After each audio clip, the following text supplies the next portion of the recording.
Assalamualaikum warahmatullahi wabarakatuh. Selamat datang di channel saya, Chong Zakin Takin.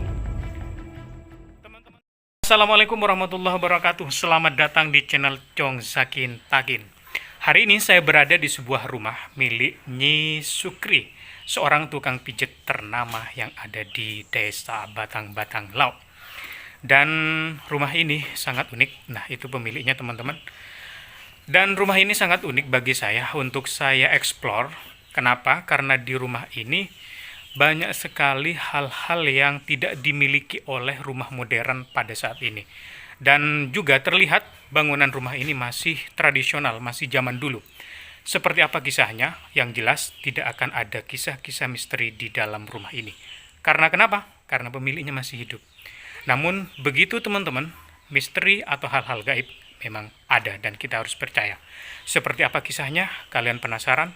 Tonton terus video ini sampai tuntas. Cus. Oke, teman-teman, saya akan jelajah rumah yang unik sekali ini dan masih punya arsitektur yang zaman dulu. Kita bisa melihat kalau ini bantal, teman-teman, bantal untuk orang-orang pijit di sini. Nah, kalau kita lihat di sini, ini di atasnya masih zaman dulu sekali, teman-teman. Ya, sangat zaman dulu sekali. Kita bisa juga lihat ini. Dan kursinya menurut si pemilik rumah ini sudah puluhan tahun. Kita, wah. Dan ini pemiliknya, teman-teman. Pemilik rumah yang unik sekali ini. Dan ini, oke, kita izin masuk. Nyon masuk ini. Oke, kita lihat di dalam. Ya, agak gelap. Oke, kita hidupin lampu dulu. Oh, tidak hidup ternyata lampunya, teman-teman. Kita lihat, ini adalah tempat untuk mina ya. Kalau bahasa Maduranya itu mina. Dia itu kayak ya pengunyah siri itu, teman-teman. Jadi ini ditumbuk, ini gambir dan lain sebagainya peralatannya. Ini ada banyak sekali. Nah, ini wadahnya untuk ludah. Dan kita lihat, wah, ada lemari. Lemarinya zaman dulu sekali. Nah, ini sangat estetik dan sangat jadul sekali lemarinya, teman-teman. Kita bisa melihat, wah, ini ukurannya nih. Bagus ini ukurannya. Dan sepanjang saya video, rumah ini memang ya terasa begitulah, teman-teman. Karena memang suasananya suasana zaman dulu sekali di dalam rumah ini. Kita juga bisa melihat tempat tidurnya. Tempat tidurnya ini, wah, sudah sejak puluhan tahun tidak berubah di tengah gempuran tempat tidur modern, teman-teman. Kita bisa lihat, wah, gelap karena lampunya nggak bisa dihidupin dan saya belum atau lupa bawa senter. Ini juga tempat tidurnya. Kembali ke lemari tadi, teman-teman. Kita bisa cek di sini masih banyak piring.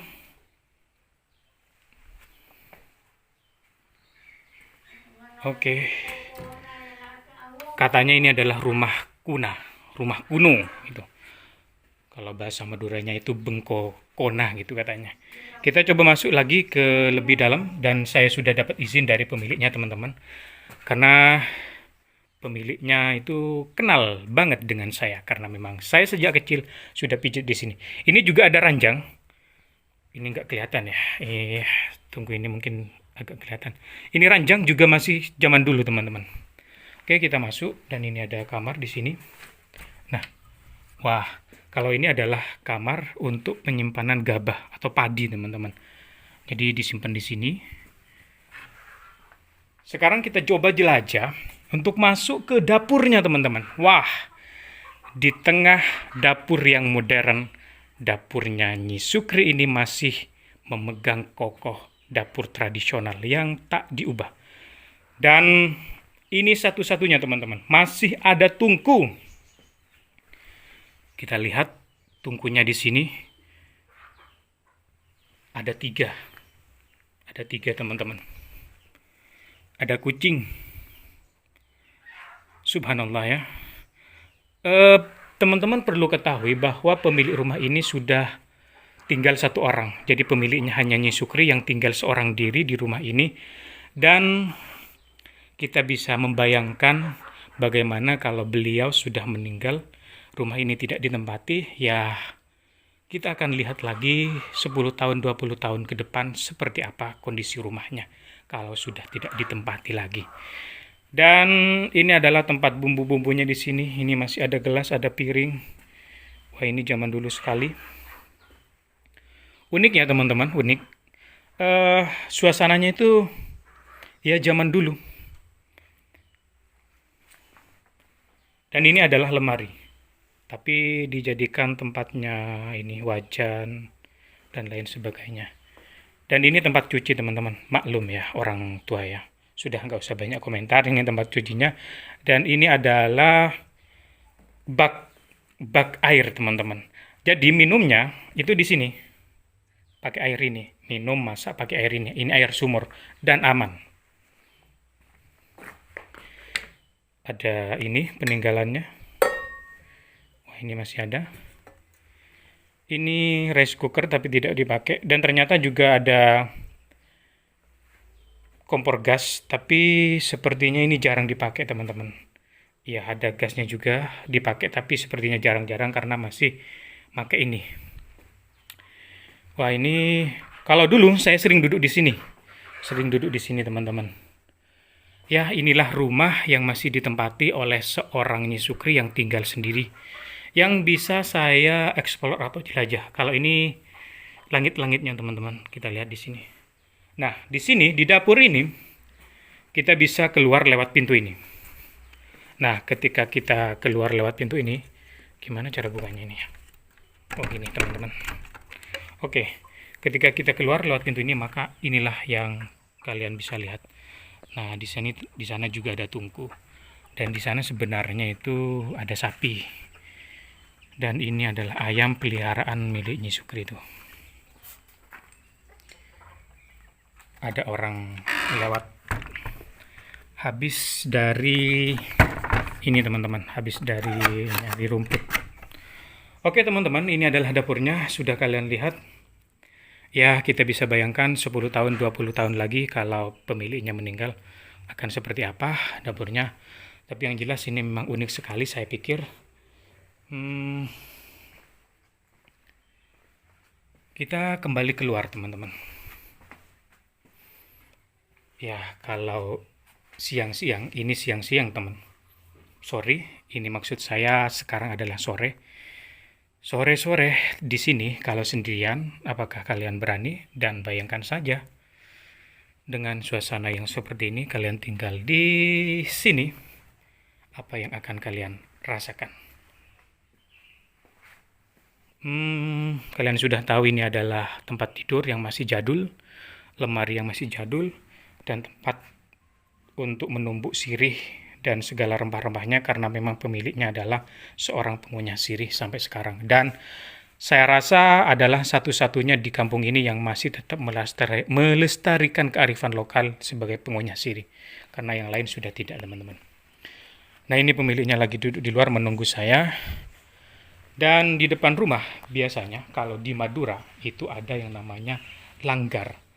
Atau kalau bahasa Maduranya itu disebut kobung. Nah, kobung ini punya filosofis teman-teman, punya sejarah yang panjang. Kenapa setiap orang Madura di rumahnya di depan, nah ini adalah halamannya, ini adalah kobungnya.